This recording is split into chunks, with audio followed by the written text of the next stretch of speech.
It's bright orange, not black, never has been, and it's not a box.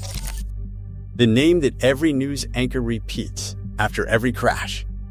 The object that every investigator races to find. The device that supposedly holds all the answers. It's been misnamed for over 60 years. And that's actually the least surprising thing about it. What's inside a flight recorder is stranger, tougher, and more fascinating than almost anyone realizes. By the end of this, you'll never watch a crash investigation news segment the same way again. There are actually 2 of them on every commercial aircraft. Not one. 2 separate devices, doing 2 completely different jobs, mounted in 2 different locations inside the tail of the plane. The phrase black box gets used like it refers to a single object. It doesn't. It never did. The first is the flight data recorder. Its job is to capture the physical state of the aircraft every single second of flight. Airspeed, altitude, heading, engine, thrust levels, control surface positions, cabin pressure, vertical acceleration, flap settings, landing gear status. Over 1,000 individual parameters, sampled continuously every second the plane is in the air. Think about what that actually means. It's like a doctor simultaneously monitoring your pulse, your blood pressure, your oxygen levels, your brain activity, and 88,000 other vital signs every single hour you're alive. Except the patient is a Boeing 747 on a transatlantic route, and the consequences of a missed reading are considerably higher than a missed heartbeat. Older recorders captured around 30 parameters. Early regulations in the 1960s required only 5. Today's mandatory minimum is 88. Modern aircraft often record well over 1,000. The growth of that number tells the entire story of how aviation learned from its worst days. The second device is the cockpit voice recorder. It captures a continuous loop of audio from the flight deck. Every conversation between the captain and first officer. Every radio call to air traffic control. Every automated warning that fires from the aircraft's own systems. Every mechanical click, hydraulic thud, and change in engine pitch the microphones can detect. It stores the last 2 hours of audio on a rolling loop, constantly overwriting older material with new recordings. 2 hours.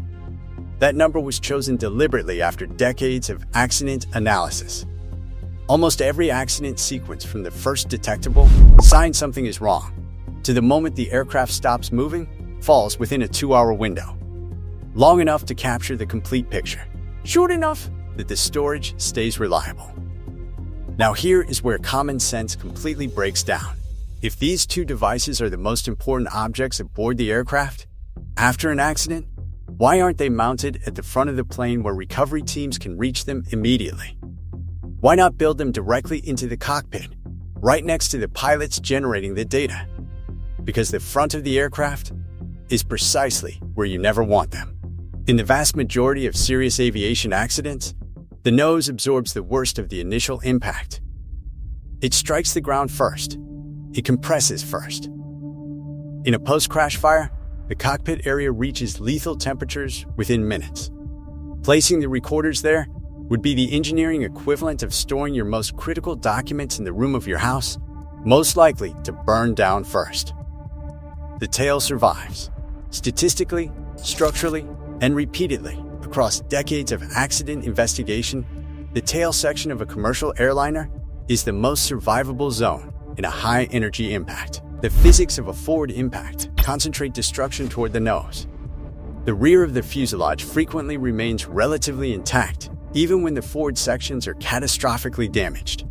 So both recorders are mounted as far aft in the fuselage as the aircraft design allows, bolted into reinforced structural brackets, surrounded by the densest framing on the entire airframe, positioned deliberately in the zone most likely to still exist when investigators arrive. But location alone is not enough, because what happens to that tail section in a serious accident can still be devastating. So engineers built the recorders to survive what the aircraft itself cannot. The outer shell of a modern flight recorder is constructed from stainless steel and titanium alloy. Inside that shell, the memory module is wrapped in a separate layer of high-temperature insulating material, then enclosed again within a second hardened inner housing. It is a device inside a device inside a device, like a set of nesting safes, each layer engineered to absorb force, each one designed to fail last. To earn certification, every recorder must pass a physical punishment sequence that sounds more like deliberate destruction than a quality test. It must survive a crush load of 5,000 pounds of force, applied from multiple directions simultaneously. That is roughly the weight of a full-size pickup truck, pressing inward from every axis at once, against a device the size of a hardback novel. It must withstand an impact shock of 3,400 times the force of gravity. A fighter pilot pulling hard through a turn experiences around 9 times the force of gravity and is on the edge of blacking out. 3,400 times that value, delivered in a fraction of a second, and the memory module cannot lose a single data point. It must endure 30 continuous minutes inside a fire burning at 2,012 degrees Fahrenheit. Aluminum, the primary structural material of the aircraft surrounding it, melts at around 1,200 degrees. The fuselage panels, floor beams, and seat frames will have liquefied long before the recorder's memory is threatened. It must survive full submersion in salt water at a depth of 20,000 feet for a minimum of 30 days. The pressure at that depth would collapse most structures not specifically engineered for it. Several recorders have been recovered from depths exceeding that threshold, pulled from ocean floors that had never seen human-built equipment before. Every one of those tests maps directly to a real accident scenario. The requirements exist because the crashes happen first, and there is one final feature that transforms a surviving recorder into a recoverable one. An underwater locator beacon is bonded to the exterior housing of each device. The moment it contacts water, a battery triggers automatically and begins transmitting an ultrasonic pulse at 37.5 kilohertz. 1 ping per second. Every second, for a guaranteed minimum of 30 days. Search vessels drag hydrophone arrays through the water, listening for that pulse in the dark. In calm conditions, a properly equipped vessel can detect the signal from roughly 2 miles away, 30 days. After that, the battery dies, the pinging stops, and the ocean gets very quiet. Air France Flight 447 disappeared into the South Atlantic Ocean in June of 2009. The flight recorders were not recovered until April of 2011, nearly 2 years later. From a depth of over 12,000 feet, the data inside was completely intact. 2 years on the floor of the Atlantic, under pressure that would crush a steel drum flat. In salt water corrosive enough to dissolve metal over time. And every parameter, every timestamp, every data point, still there. Now picture the recovery process at the other end. A salvage team delivers a warped, heat-scorched, pressure-dented orange cylinder to an investigation facility. The exterior looks destroyed. The mounting brackets are bent beyond recognition. The paint is completely gone. It looks like nothing inside could possibly have survived. In the overwhelming majority of cases, everything inside survived. Technicians carefully removed the memory module from the damaged outer housing and connect it to a dedicated readout system. The extraction begins. Parameter by parameter, the recorded values convert into readable data streams. Airspeed across the entire flight. Altitude from takeoff to the final recorded moment. Engine performance on every power plant. Hydraulic system pressures. Control surface deflections showing exactly what the pilots were doing with the controls at every second. Autopilot status. Warning system activations. All of it time-stamped to fractions of a second. Then investigators synchronize the voice recorder audio against that data timeline. At 31,000 feet, the flight data recorder shows a sudden drop in hydraulic pressure. 3 seconds later, the cockpit voice recorder captures an automated warning tone followed by the captain's voice. 8 seconds after that, the altitude trace begins an uncommanded descent. The control inputs change. The airspeed diverges from the expected value. Second by second, the final minutes of the flight reassemble themselves from raw data into a precise sequence of events, not estimated from wreckage patterns, not reconstructed from witness accounts, built from measured values, recorded by the aircraft itself, accurate to fractions of a second. That capacity to know with certainty exactly what happened and exactly when is what permanently changed aviation safety. Not the orange shell, not the titanium casing, the data, the undeniable, continuously recorded, timestamped data. Before flight recorders became mandatory, accident investigation was largely forensic guesswork.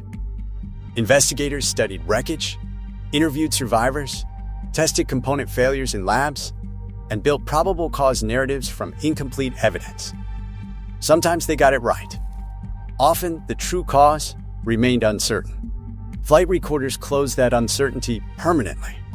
They turned probable cause into confirmed cause. And confirmed cause means targeted fixes, not broad assumptions. Every significant change to commercial aircraft design over the past 50 years carries the fingerprints of something a flight recorder revealed. Ground proximity warning systems came directly from recorder data on controlled flight into terrain accidents. Stall recovery training was fundamentally rewritten after recorder data showed pilots responding to aerodynamic stalls in ways that made the situation dramatically worse.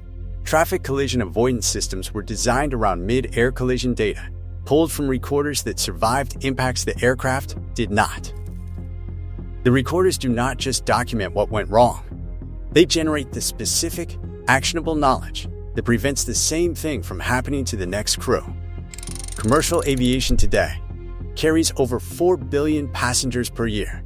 The fatality rate per mile traveled is lower than almost any other form of transportation on Earth. That safety record was not built by constructing better aircraft alone.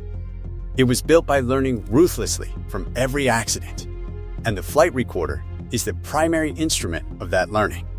Here is the detail that stays with you long after everything else. The cockpit voice recorder captures everything spoken on that flight deck during the final 2 hours. Every word, every sound. And in the moments before a fatal accident, that recording captures something deeply human and entirely private. There is a long unresolved argument about who those recordings belong to.